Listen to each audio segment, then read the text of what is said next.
नमस्कार। खुलासा इंडिया में आपका स्वागत है। राजनीति की पाठशाला आओ राजनीति करें में हम आपको आज लोकसभा सीट एटा के बारे में बताना चाहेंगे। राजनीति करें, राजनीति तभी करेंगे जब राजनीति के बारे में कुछ जानेंगे। तो सबसे पहले राजनीति के बारे में जानना चाहिए। जब तक आप नहीं जानेंगे तब तक आपको आनंद नहीं आएगा।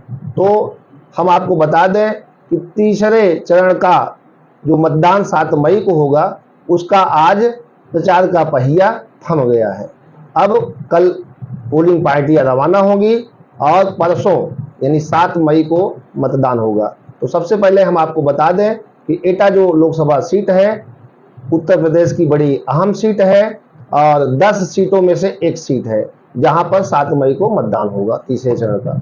तो सबसे पहले अब चर्चा करें कि 1952 में जब देश में आम चुनाव हुआ तो एटा लोकसभा सीट से पहला सांसद कौन बना। पहला सांसद कांग्रेस पार्टी से निर्वाचित हुआ, उसका नाम है रोहनलाल चतुर्वेदी। फिर 1957 में ही एटा संसदीय सीट से कांग्रेस जो जीत हासिल की थी उसको हिंदू महासभा का उम्मीदवार दूसरे चुनाव में ही उससे छीन लिया और सांसद निर्वाचित हो गया। उनका नाम है बिशन चंद्र सेठ और 1957 में ही नहीं 1962 में भी यानी 2 बार वो सांसद निर्वाचित हुए एटा के। तो तीसरी बार चुनाव हुआ तो 1962 में हुआ। हिंदू महासभा के उम्मीदवार रिपीट हुए। चौथी बार का चुनाव 1967 में हुआ।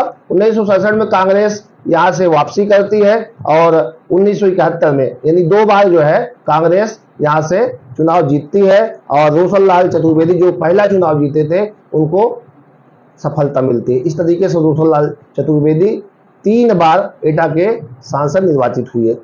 1977 में देश में आपातकाल लगा था, कांग्रेस के खिलाफ माहौल था पूरे देश में, उत्तर प्रदेश में भी वही हाल थी। तो एटा लोकसभा सीट से 1977 में कांग्रेस के उम्मीदवार को हार का मुंह देखना पड़ा, हार का सामना करना पड़ा। तो 1977 में महादीपक साक्य जो एटा संसदीय सीट पर 6 बार सांसद निर्वाचित हुए। मतलब कोई नेता यदि 6 बार लोकसभा सदस्य निर्वाचित होता है तो उस नेता में कोई न कोई खास बात रहती है। तो महादीपक साक्य 6 बार एटा लोकसभा सीट के सांसद निर्वाचित हुए हैं। तो इस तरीके से 1977 में जनता पार्टी से उन्होंने खाता खोला था, बाद में भारतीय जनता पार्टी में शामिल हो गए और 1980 में फिर चुनाव हुआ और इंदिरा गांधी के नेतृत्व में चुनाव 1980 में लड़ा गया। 1980 में मुशीर अहमद खान कांग्रेस के लोकसभा उम्मीदवार होते हैं और चुनाव जीतते हैं। फिर 1984 इंदिरा गांधी की पीएम पद पर रहते हुए हत्या होती है और उनके लड़के राजीव गांधी जो सर्विस में रहते हैं उन्होंने रिजाइन दिया और राजनीति में आके कांग्रेस की कमान को संभाला और 1984 में सहानुभूति में उनको कई सीटों पर सफलता मिली, परंतु एटा जो लोकसभा सीट है उस पर सफलता नहीं मिली और 1984 में यहाँ से लोक दल जो चौधरी अजीत सिंह की पार्टी हुआ करती थी यहाँ से मोहम्मद महफूज अली चुनाव जीते हैं।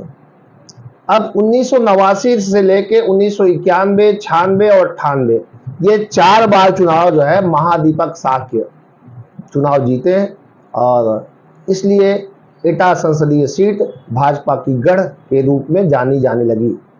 इस तरीके से हम आपको बताया कि 1998 तक 89 से 4 बार चुनाव जो हुए उसको भारतीय जनता पार्टी के महादीपक साक्य चुनाव जीते और 1999 के बाद 2004 में 2 बार समाजवादी पार्टी ने अपना उम्मीदवार एटा से जिताने में सफल रही और उसके बाद 2004 के बाद 2009 में चुनाव होता है।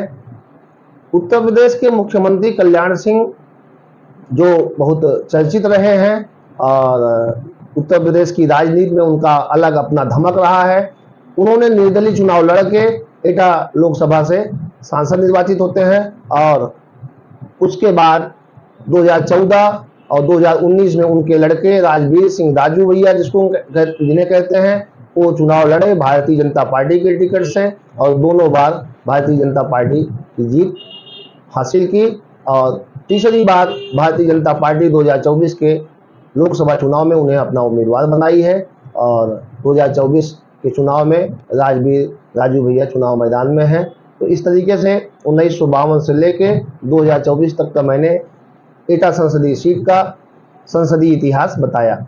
अब हम आपको बताते हैं एटा संसदीय सीट 5 विधानसभा से मिलकर गठित हुई है। 2 सीटें एटा जनपद से हैं, एक एटा और दूसरा मारहरा। ये जो 2 विधानसभाएं हैं एटा जनपद की हैं और 3 जो है विधानसभा कासगंज जिले से हैं। तो कासगंज, अमापुर और पटियाली, ये 3 विधानसभा सीटें कासगंज से हैं। 2022 में जो सूबे का चुनाव हुआ उसमें 4 सीटें भारतीय जनता पार्टी को हासिल हुई और 1 सीट जो पटियाली सीट है समाजवादी पार्टी के उम्मीदवार जीत हासिल हुई। और इस तरीके से 2022 में 4 सीटें भाजपा को मिली, 1 सीट सपा को मिली। लोकसभा चुनाव में मतदाताओं की संख्या अहम होती है और 2019 का जो चुनाव हुआ था उसके हिसाब से हम आपको बता दें कि एटा संसदीय पुरुष मतदाताओं की बात करें तो उनकी संख्या 8,70,601 है। महिला मतदाताओं की बात करें तो 7,36,641 महिला मतदाता हैं। वहीं ट्रांसजेंडर मतदाताओं की बात करें तो उनकी संख्या 48 है। अब 2004 का जो चुनावी परिणाम था उस पर नजर हम डालते हैं कि 2004 में किसे कितना वोट मिला। तो समाजवादी पार्टी के हमने बताया कि जो उम्मीदवार था वो चुनाव जीता और देवेंद्र सिंह यादव समाजवादी पार्टी के उम्मीदवार रहते हैं। इन्होंने बीजेपी के अशोक साक्य को हराया था। देवेंद्र सिंह यादव को कुल 2,76,156 वोट मिले थे। वहीं बीजेपी के अशोक रतन साक्य को 2,24,821 वोट मिले थे। तीसरे नंबर पर बसपा के राम गोपाल साक्य रहते हैं। राम गोपाल को महज 56,873 वोट मिलते हैं। ये 2004 का इतिहास रहा। 2009 की बात करें तो 2009 में एटा सीट पर कल्याण सिंह निर्दलीय चुनाव लड़ते हैं और उन्हें सफलता मिलती है, वो चुनाव जीतते हैं। उन्होंने बसपा के कुंवर देवेंद्र सिंह यादव को चुनाव हराया।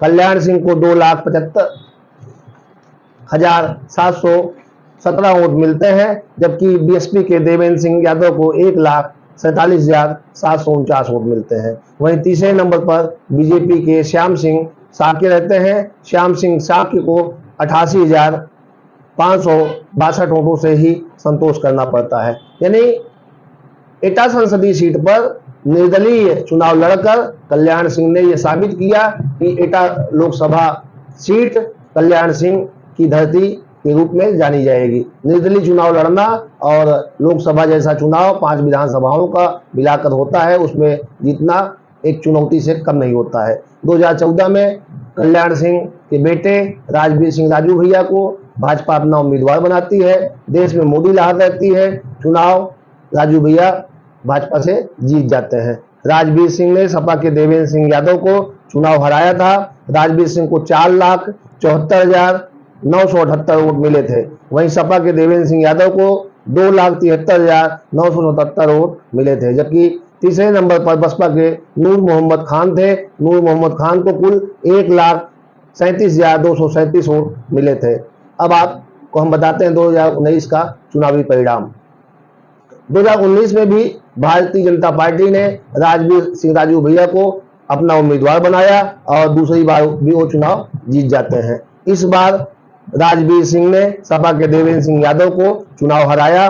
देवेंद्र सिंह यादव सपा बसपा के गठबंधन से चुनाव लड़े थे और राजवीर सिंह को कुल 5,45,348 वोट मिले थे। वहीं सपा के देवेंद्र सिंह यादव को 4,22,678 वोट मिले थे। 2024 की बात करें तो इस 2024 के चुनाव में कुल 10 उम्मीदवार एटा लोकसभा संसदीय सीट पर चुनावी घमासान में शामिल हैं। प्रमुख रूप से भाजपा के उम्मीदवार राजवीर सिंह राजू भैया, समाजवादी पार्टी से देवेश साक्य, बसपा से मोहम्मद इरफान सोलंकी हैं। तो ये 3 प्रमुख जो उम्मीदवार हैं, इन्हीं के बीच में लड़ाई चल रही है। अब देखना यह होगा कि 7 मई को एटा की जनता, एटा संसदीय के मतदाता किसे अपना सांसद निर्वाचित करते हैं, किसे चुनते हैं। ये तो 7 मई को चुनाव होगा, तभी तय होगा। और उसका परिणाम जब 4 जून को आएगा, ईवीएम से किसकी भाग्य में एटा लोकसभा सीट का प्रतिनिधित्व करने का मौका मिलता है, ये 4 जून को तय हो सकता है। एटा संसदीय सीट की बात करें, जो ऐतिहासिकता है वहाँ पे जो अमीर खुसरो सूफी संत हैं, उनकी वो जन्मभूमि है। और इस तरीके से कल्याण सिंह उत्तर प्रदेश के मुख्यमंत्री रहते हैं, वो चुनाव निर्दलीय वहाँ से जीते हैं। और भारतीय जनता पार्टी के महादीपक साक्य 6 बार भाजपा के जो है लोकसभा सांसद निर्वाचित रहे। तो इसलिए भारतीय जनता पार्टी का गढ़ कहने में कोई संकोच नहीं होना चाहिए। एटा संसदीय सीट पर भारतीय जनता पार्टी सबसे अधिक चुनाव जीती है। तो यहाँ पर अब बात करते हैं जाति समीकरण की। यहाँ पे सबसे ज्यादा लोधी, यादव और साक्य बाहुल जातियां रहती हैं। मुस्लिम वोटर निर्णायक होते हैं। अगर 2024 की बात करें तो यहाँ पर जो तीनों लड़ रहे हैं चुनाव, उसमें जो सपा का उम्मीदवार है देवेंद्र साक्य है, और राजवीर सिंह मुख्यमंत्री कल्याण सिंह के पूर्व जो उत्तर प्रदेश के रहते हैं, उनके बेटे हैं। 2 बार भारतीय जनता पार्टी से चुनाव जीत चुके हैं। और तीसरा जो उम्मीदवार प्रमुख रूप से है वो बसपा का है, इरफान सोलंकी। तो इस तरीके से यहाँ की लड़ाई सिर्फ आमने और सामने दिख रही है।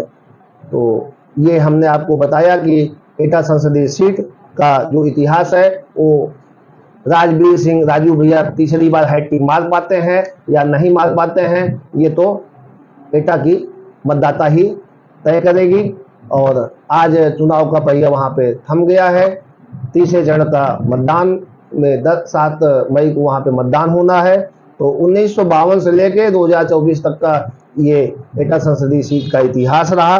कल्याण सिंह भाजपा से नाराज होते हैं और राष्ट्रीय क्रांति पार्टी का गठन करते हैं, फिर समाजवादी पार्टी में चले जाते हैं, फिर वो भाजपा में वापस आते हैं।